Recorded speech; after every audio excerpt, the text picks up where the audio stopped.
मनीष सिसोदिया की रिहाई को लेकर, क्योंकि यहाँ पर लगातार आम आदमी पार्टी के नेता इस वक्त गिरफ्तारी में हैं और यहाँ ईडी के शिकंजे में भी नजर आ रहे हैं। एक के बाद एक का यहाँ पर नेता का नंबर लगता नजर आ रहा है। सबसे पहले यहाँ सत्येंद्र जैन, उसके बाद मनीष सिसोदिया, उसके बाद संजय सिंह और कयास यहाँ पर केजरीवाल को लेकर लग रहे थे, लेकिन अब इन कयासों पे भी पूर्ण विराम लगता नजर आ रहा है।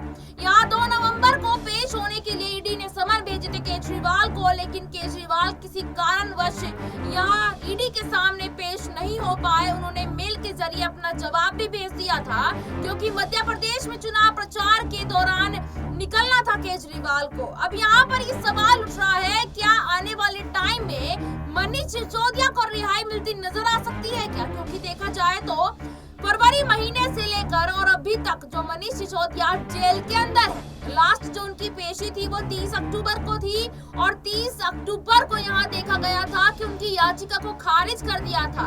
उन्होंने जो याचिका दायर की थी अपनी रिहाई को लेकर, उसको खारिज कर दिया गया था। अब यहाँ दोबारा कोर्ट ने उनको ये कहा कि 3 महीने बाद आप याचिका दोबारा से दायर यहाँ कर सकते हैं। लेकिन इसी बीच पर यहाँ पर नया मोड़ सामने आया है कि जो मनीष सिसोदिया के जो वकील हैं अभिषेक मनु सिंघवी, वो यहाँ सिसोदिया को बाहर निकालने की कोशिश कर रहे हैं और साथ ही साथ आम आदमी पार्टी कोई अलग रास्ता निकालती नजर आ रही है, क्योंकि 3 महीने बाद तो यहाँ लोकसभा चुनाव के साथ साथ विधानसभा चुनाव भी खत्म होते नजर आएंगे। लोकसभा की प्लानिंग पूरी तरह से यहाँ पे कर ली जाएगी, तो फिर उसके बाद बाहर आने का क्या फायदा यहाँ पर होगा? इसी मुद्दे पर बात करने के लिए आकाश यहाँ पर मौजूद है। आकाश से हम जानना चाहेंगे कि आखिरकार जो अभिषेक मनु सिंघवी है, जो कि उनके लॉयर है मनीष सिसोदिया के, वो क्या कोशिश यहाँ करते नजर आ सकते हैं? क्योंकि आकाश आपने देखा भी होगा कि जब संजय सिंह जेल में गए थे तब उनके लॉयर सोमनाथ भारती ने कहा था कि 5 दिन के अंदर मैं यहाँ पर संजय सिंह को जेल से बाहर ला दूंगा। लेकिन 5 दिन छोड़िए, कल 4 तारीख है यहाँ पर और कल यहाँ 1 महीना होता हुआ नजर आ जाएगा संजय सिंह को। तो माफ कीजिएगा, सिसोदिया को लेकर आपकी क्या राय है? देखिए नेहा, मैं आपको बता दूं कि जिस तरीके से मनीष सिसोदिया शराब घोटाले मामले पर फंसे और उनको अब जेल दे दी गई और कहा यह गया कि आप पूरी तरह से इस पूरे घोटाले में लिप्त थे और आपके पास अगर कोई सबूत है तो आप पेश करिए। तब मनीष सिसोदिया अपने सबूत यानी कि अपने बचाव में कोई सबूत पेश नहीं कर पाए, जिसकी बिना में सुप्रीम कोर्ट ने यह फैसला सुना दिया था और उनकी याचिका को खारिज करके जेल में डाल दिया था। अब कहा यह जा रहा है, जिस प्रकार से मनु सिंघवी ये दावा कर रहे हैं कि हम उनको बाहर निकाल लेंगे, तो फिलहाल अभी 3 महीने तक तो कोई याचिका दायर की नहीं जा सकती और 3 महीने के बाद दोबारा से याचिका दायर की जाएगी, जिस पर कुछ कयास लगाए जा रहे हैं कि सुप्रीम कोर्ट शायद उनको छोड़ दे। क्योंकि लगातार आप देखिए कि जिस प्रकार से आम आदमी पार्टी के नेता फंसे हैं, तो हो न हो मनीष सिसोदिया 3 महीने जेल में रहने के बाद बाहर आ सकते हैं, सिर्फ इसके कयास लगाए जा रहे हैं। लेकिन आपको बता दें, एक उम्मीद है जो आम आदमी पार्टी के पास है और उनके वकील मनु सिंघवी जताते हुए नजर आ रहे हैं कि मैं बाहर निकाल लूं। लेकिन ये इतना आसान नहीं। जहां उन्हें इतने वक्त पर जो है छूट नहीं मिली, इतने वक्त से उनको जमानत नहीं मिली, तो आने वाले 3 महीने के बाद दोबारा से याचिका पर क्या उम्मीद जताई जा सकती है कि वो दे दे। और लगातार जिस प्रकार से आम आदमी पार्टी के नेता भारतीय जनता पार्टी के नेताओं पर और यह कहें कि प्रधानमंत्री नरेंद्र मोदी पर हमला बोल रहे हैं और ये कह रहे हैं कि ईडी सीबीआई ने जानबूझकर ऐसा किया, तो वो प्रधानमंत्री नरेंद्र मोदी के कहने पर किया और इसी को लेकर सुनवाई हुई। तो सवाल तमाम ये भी खड़े होते हैं, क्या सुप्रीम कोर्ट भी किसी के दबाव में? वो एक स्वतंत्र एजेंसी है, माफ कीजिएगा, वो एक स्वतंत्र जो है कोर्ट है और ऐसे में वो अपना जो फैसला है सुनाने के लिए अपने खिलाफ वो तमाम सबूतों के जरूरत नहीं पड़ती। जो सबूत होते हैं, जो साक्ष होते हैं, उस पर सुप्रीम कोर्ट अपना फैसला सुनाता। और ऐसे में मनीष सिंघवी जो दावा ठोक रहे हैं, मनीष सिंघवी ये कह रहे हैं कि मैं अपने नेता को बाहर निकाल लूंगा, तो मेरे हिसाब से फिलहाल ये होता हुआ नजर नहीं आएगा। और कहीं ना कहीं अगर वो उम्मीद करते हैं और अगर कुछ एविडेंस जुटाते हैं, उनके बेगुनाही के सबूत अगर वो जुटाते हैं, तो कुछ उम्मीद जताई जा सकती है उनके बाहर निकलने की। देखिए, यहाँ पर आकाश का कहना है कि अगर उनके यहाँ पर कोई एविडेंस अगर जुटाए जाते हैं, कोई सबूत जुटाए जाते हैं, तो शायद उनकी उम्मीद हो सकती है यहाँ बाहर निकलने। इसी पर मैं एक और सवाल यहाँ पर आकाश से लेना चाहूंगी, लेकिन उससे पहले अपने दर्शकों को बताना चाहूंगी कि 4 अक्टूबर को यहाँ पर संजय सिंह की गिरफ्तारी की गई थी और साथ ही साथ यहाँ पर ईडी की जो रेड पड़ी थी, ईडी अधिकारियों ने संजय सिंह के घर पर छापा मारा था और यहाँ पर ईडी का ये कहना था मनीष सिसोदिया को लेकर भी और संजय सिंह को लेकर भी और साथ ही साथ केजरीवाल को लेकर भी, जो कि दिल्ली के मुख्यमंत्री हैं। यहाँ पर ईडी अधिकारियों का ये कहना और मानना है है कि कुछ डिजिटल सबूत उनके हाथ लगे हैं, लेकिन कोर्ट में अभी तक ऐसा कोई सबूत पेश नहीं किया गया।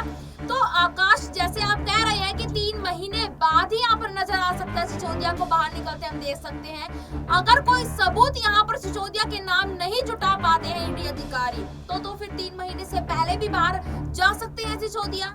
जी वाकई में देखिए, मेन बात आती है सबूत पर, और यही सबूत के बिना पर कार्यवाही की गई, इसी पे सुप्रीम कोर्ट ने फैसला सुनाया।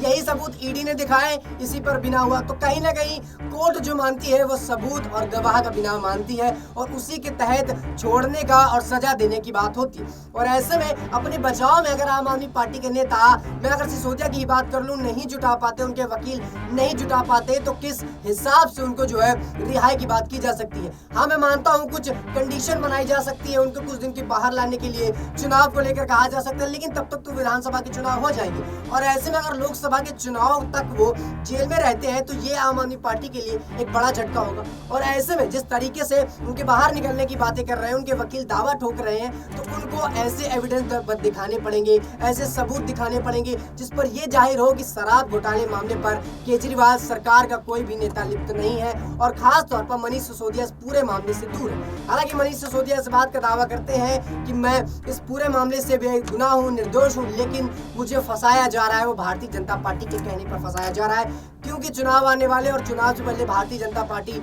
डर रही है आम आदमी पार्टी से। और अपने बयान पर सिसोदिया ने इस बात का भी जिक्र किया था कि मनीष सिसोदिया ने इस बात को कहा कि अगर भारतीय जनता पार्टी किसी से डरती है तो वो आम आदमी पार्टी है, क्योंकि उनको पता है कि अगर केंद्र में बात करिए या फिर विधानसभा के चुनाव में बात करिए तो उनको टक्कर देने वाली सिर्फ आम आदमी पार्टी है।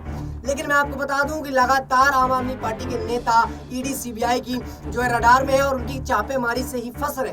तो ऐसे में जो मनीष सिंघवी दावा कर रहे हैं वो कहीं ना कहीं फीका होता हुआ नजर आएगा। और अगर मनीष सिंघवी अपने जो क्लाइंट को बाहर निकालना चाहते हैं, मनीष सिसोदिया को जेल से बाहर निकालना चाहते हैं, तो उनको बड़े सबूत पेश करने होंगे, वरना वो बाहर शायद ही निकल पाए। बिल्कुल, यहाँ पर सबूतों के ऊपर ही अब सारी कहानी का यहाँ पर जो नींव है वो सिर्फ सबूतों के ऊपर है। सबूत अगर यहाँ दिखाए जाएंगे तो मनीष सिसोदिया शायद बाहर आ सकते हैं, और अगर नहीं दिखाए गए तो तब तक यहाँ इंतजार करना होगा कि आखिरकार कोर्ट क्या फैसला यहाँ सिसोदिया को लेकर सुनाता है 3 महीने बाद। और अगर यहाँ ईडी अधिकारी कोई ऐसा पुख्ता सबूत नहीं जुटाते हैं मनीष सिसोदिया को लेकर, तो शायद 3 महीने से पहले भी सिसोदिया बाहर आते नजर आ सकते हैं। बहुत बहुत धन्यवाद आकाश, आपने यहाँ पर हमारे सारे सवालों का जवाब दिया। लेकिन जाते जाते एक सवाल आपसे भी लेना चाहेंगे, क्या इस वक्त वाकई में अरविंद केजरीवाल भी अब जेल जाने की राह पर निकल पड़े हैं, क्योंकि यहाँ ईडी का समन उन्हें भेजा जा चुका है एक बार, और यहाँ ये कहा गया है कि अगर 3 बार ईडी का समन पहुंचा और उसके बाद भी कोई रिप्लाई नहीं आता है सामने वाले की तरफ से, तो यहाँ पर गैर जमानती वारंट कोर्ट की तरफ से निकाल दिए जाते हैं। तो अब इस बेस पे, इस आधार पर ये कहा जा रहा है कि केजरीवाल की अब गिरफ्तारी होनी तय यहाँ पर मानी जाएगी। इस रिपोर्ट को लेकर आपकी क्या राय है, कमेंट बॉक्स में जरूर बताएं, और देखते रहिए SPN 9 न्यूज। धन्यवाद।